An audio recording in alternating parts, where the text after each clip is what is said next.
আগামী ৯ এপ্রিল অনুষ্ঠিত হতে যাচ্ছে ভিআইপি আসন বগুড়া ৬ এর উপনির্বাচন। দলের চেয়ারম্যান তারেক রহমান আসনটি ছেড়ে দেওয়ায় এখানে লড়াই এখন মান সম্মানের। একদিকে নিজেদের অস্তিত্ব টিকিয়ে রাখতে লড়ছে বিএনপি, অন্যদিকে রাজনৈতিক শক্তি দেখাতে সর্বশক্তি দিয়ে মাঠে নেমেছে জামায়াতে ইসলামী।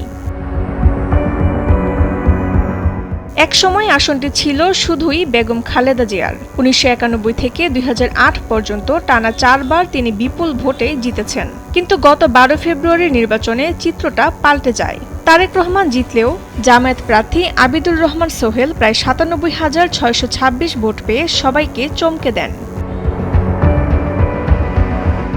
মাঠের লড়াইয়ে এখন মুখোমুখি ধানের শীষের রেজাউল করিম বাদশা এবং শহর জামায়াতের আমির আবিদুর রহমান সোহেল। বিএনপি নেতারা উন্নয়নের কথা বলে ভোট চাইছেন, অন্যদিকে জামায়াত প্রচার করছে তারেক রহমান আসন ছেড়ে দেওয়ায় সাধারণ মানুষ ঠকেছে। ৪,৫৪,০০০ ভোটারের এই জনপদে নতুন ভোট ব্যাংক দখলে নিতে তীব্র লড়াইয়ে নেমেছে দুই পক্ষই। সবচেয়ে বড় চ্যালেঞ্জ হলো ভোটারদের ভোট কেন্দ্রে আনা। হেভিওয়েট নেতা সরাসরি প্রার্থী না থাকায় সাধারণ মানুষের মধ্যে উৎসাহের অভাব দেখা দিয়েছে। বিএনপি তাদের ঐতিহ্য ধরে রাখার লড়াইয়ে ব্যস্ত, আর জামায়াত চাইছে ভোটের হিসেবে নতুন ইতিহাস গড়তে। ৯ এপ্রিলের এই লড়াই শেষ পর্যন্ত কার ভাগ্য বদলে দেয় সেদিকেই তাকিয়ে এখন পুরো দেশ।